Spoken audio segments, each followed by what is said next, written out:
particular place at this particular time of day due to the geometrics and so forth. But non-recurring congestion, 24% due to highway construction zones, and that's equivalent to about 482 million vehicle hours per year.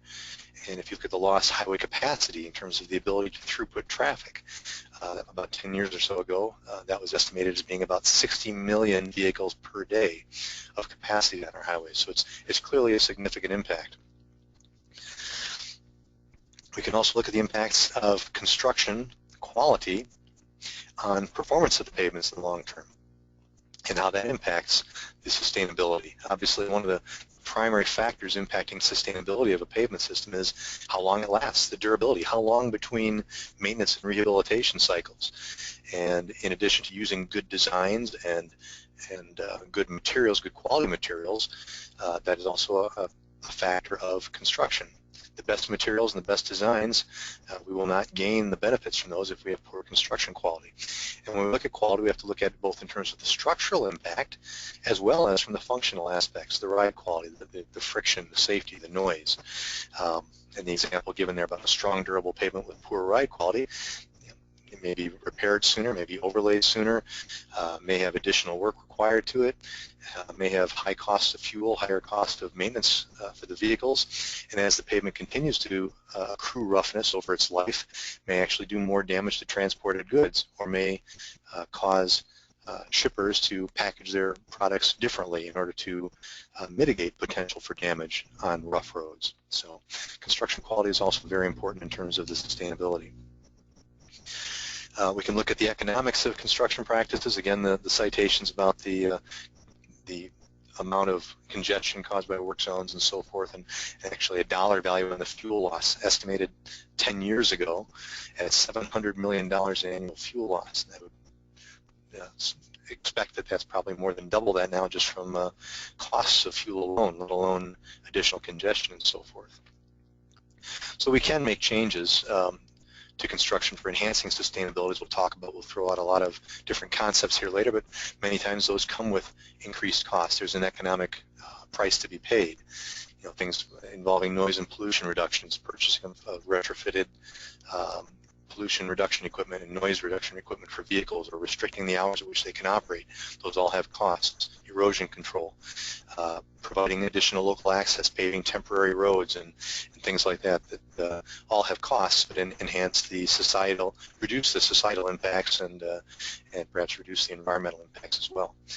All these things have costs. We have to weigh those costs against the benefits that we expect to achieve, and recognize that sometimes there may be significant environmental and societal benefits to be achieved, but we're not without our limits on how much we'll spend for them. High-cost changes may not be adopted. So those are a lot of the things that just are generally about construction, and if we want to improve the sustainability, so this is how we address them. These are some of the general approaches, and we'll go back through and kind of address each of those categories individually. So in terms of fuel use and emissions, things that we can do, certainly on the job site, minimizing haul distances, setting up batch plants and stockpiles and things like that as close to the places where the materials are going to be used as possible, as close to the job site as possible, or centrally within the job site, minimizes the distances that the equipment will have to travel, proper balancing of the earthwork and so forth, minimizing haul distances for cuts and fills and so forth, perhaps even making modest modifications to the pavement profile may have significant impacts on the amount of material that has to be hauled. Selecting the right equipment types and sizes, talked about that earlier, reducing idling times, operational efficiencies, and then some of the things we talked about in terms of cleaning up existing equipment, retrofitting noise and pollution controls onto the equipment, and possibly when new equipment is purchased, using more fuel-efficient equipment, hybrid equipment and things. Even in terms of the operation of fixed facilities, whether we're using diesel fuel to power generators and things, or whether we can actually tie into electricity off the grid. It's generally accepted that in many locations, if not most, using power off the grid is generally lower environmental impact than running generators on site. Then there's always the option of looking at the use of alternative fuels, both in terms of generators and in terms of operation of the equipment. I got a little slide here that talks about, for equipment, you got a number of different types of fuels that are commonly used: diesel fuel, gasoline, natural gas, compressed natural gas. And you can look in this first column here at the relative emissions of carbon dioxide per gallon or per 1,000 cubic feet of those products. And there are some significant differences there. And the amount of greenhouse gas reductions that can be achieved just with improved fuel efficiency for any particular type of fuel that's being used. One has to always be careful in looking at the emissions in terms of the energy potential that comes out of any particular fuel type, because the energy potential is, for example, natural gas on a equal volume basis is somewhat lower than it is from gasoline and diesel. So you have to take that into account, that you may need to use a greater relative quantity of that. But still, the numbers are there, and there are certainly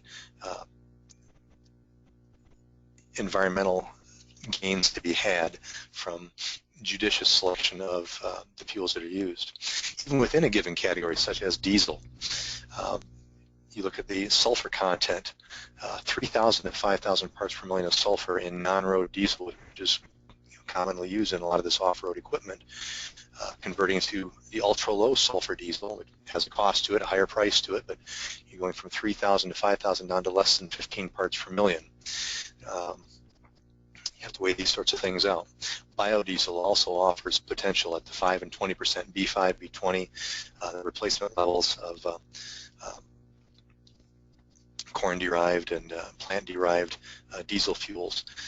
The benefits, of course, being reduced emissions, particulate matters, carbon dioxide, hydrocarbon emissions, and so forth, and they tend to be more lubricious, reduced engine wear, but they do come at a price. Higher prices, increased nitrous emissions, a little lower energy content, lower power, and less fuel economy. And there may, in some cases, be some issues with degradation of certain older model hoses and gaskets on some of these equipment. So things to consider.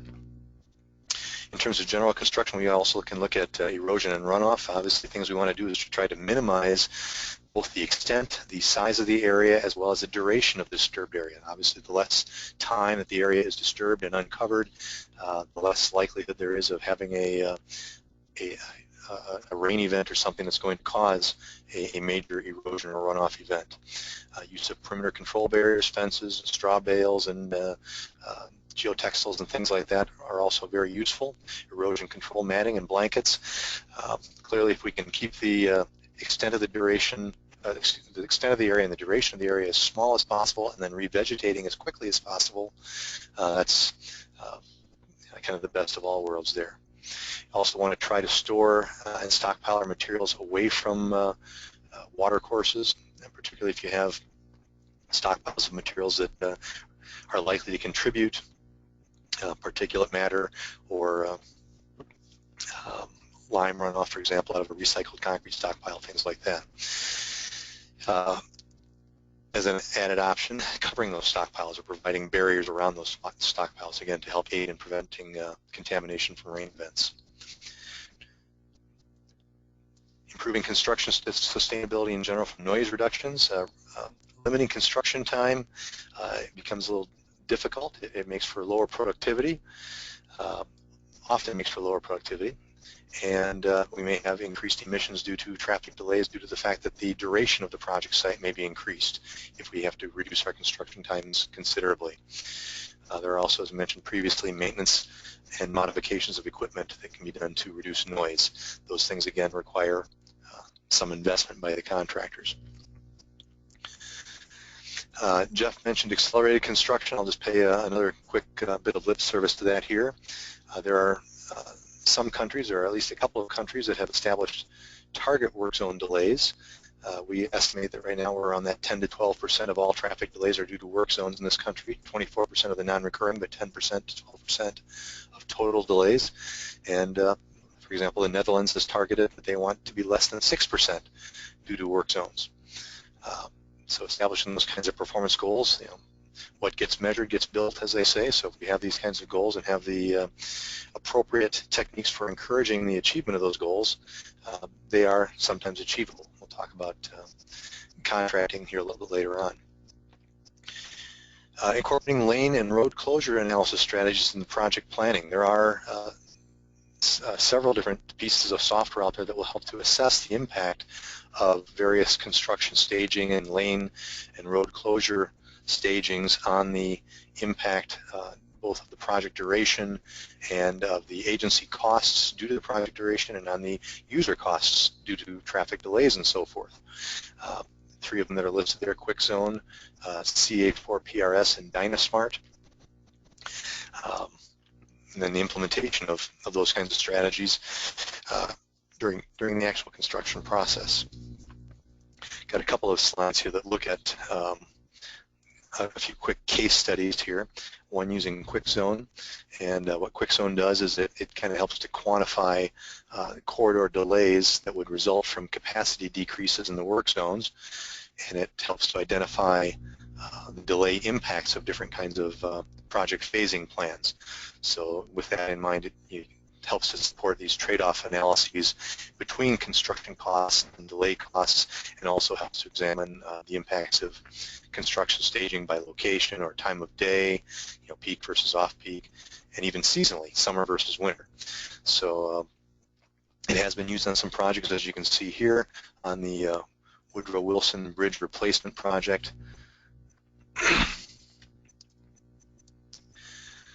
And the use of this tool helped on that project to reduce the duration of the project from an original estimated 6 months down to 2 months. I've heard a number of contractors talk about the need for proper estimation of what the real project duration needs to be. And there's nothing more frustrating for the user than to drive down a road when you see the cones up and no work taking place because the contract included really more days than were necessary to achieve the project.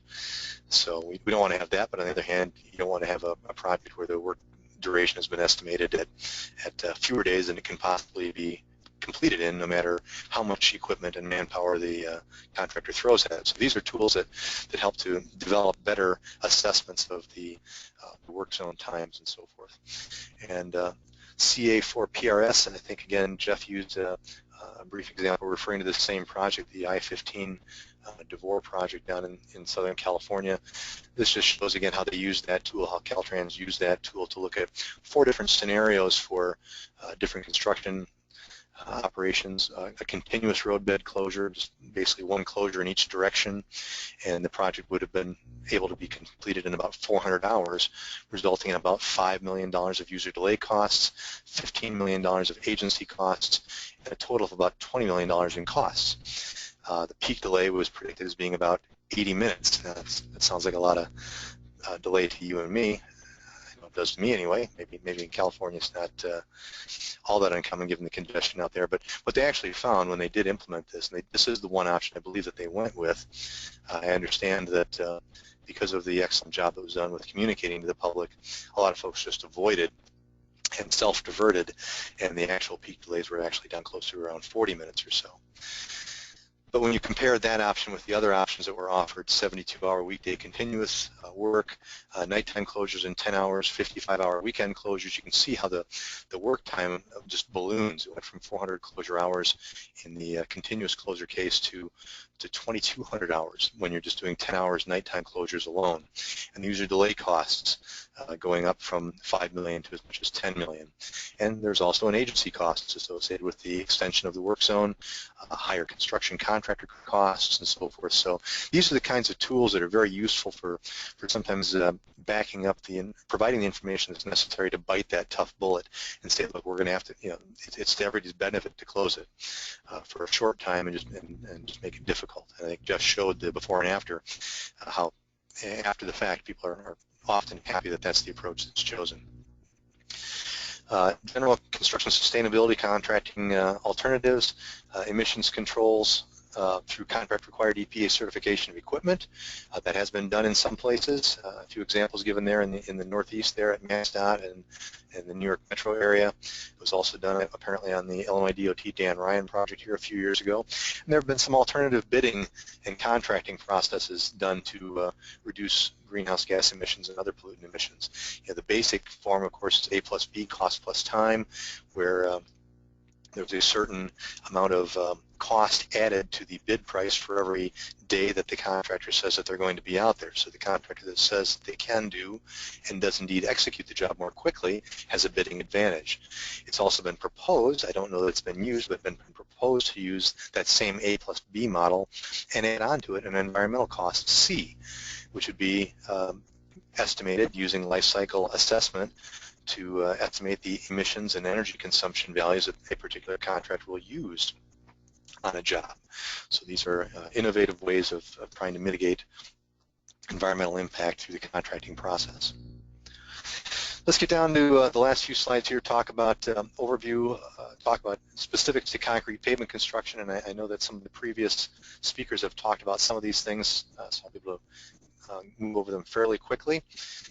We look at the construction activities that are shown here, subgrade preparation, base layer prep, production of the concrete mixtures, the hauling of the concrete, the placement of the concrete, and so forth. And there obviously is fuel consumption assumed with every one of those operations. The object of the game is to try to minimize these impacts to the extent possible. Jeff talked a little bit about the use of using recycled materials, reducing the use of virgin materials. This can be done in a couple of ways. One is through on-site recycling. Another is through the use of two-lift paving, in which case we are replacing higher quality materials in the lower lift with a recycled material or a local product. In this case, recycling here. Minimizing the construction fuel use and emissions, again, through on-site recycling, particularly into foundation layers. Some of the things we talked about earlier, matching our construction equipment and production capacities and our needs. If you want to minimize fuel construction, then you may be looking at single lift construction because you're only using one paver then. So you've got to balance that out. Use of roller compacted concrete, I know that's been discussed also as a very fuel efficient approach to achieving structure with relatively small impacts for concrete pavements. Use of early entry saws, and then conserving and protecting water resources, collecting and reusing concrete wash water. Some additional things, improving initial ride quality through incentives, through quality control, quality assurance with the real-time smoothness, real-time profiling, measurement, and control systems. Two-lift paving also tends to result in the potential, at least, for better initial ride quality. Improved pavement service life, again, coming from quality assurance, quality control, better dowel, ensuring we get good dowel alignment, good air void systems, good curing materials, and good practices, and then balancing the friction requirements for the pavement with tire noise impacts. So these are all general approaches. We'll look at them all in very brief one-slide details here. Again, on-site recycling, I know a lot has been said about this, so I won't go into it in great detail. Just the potential for reduced material costs from reductions in hauling, reductions in fuel use, and the associated reductions in greenhouse gas emissions. Another thing that I think sometimes gets missed is reduced use of landfills or stockpiling and storing. We don't see much concrete going into landfills these days. Tipping fees are too high, and we've just got too much demand for it in other applications. But if we can use it on site, that's key. There are a lot of considerations for concrete recycling. We look at the applications, look at the quality of the material that's being used.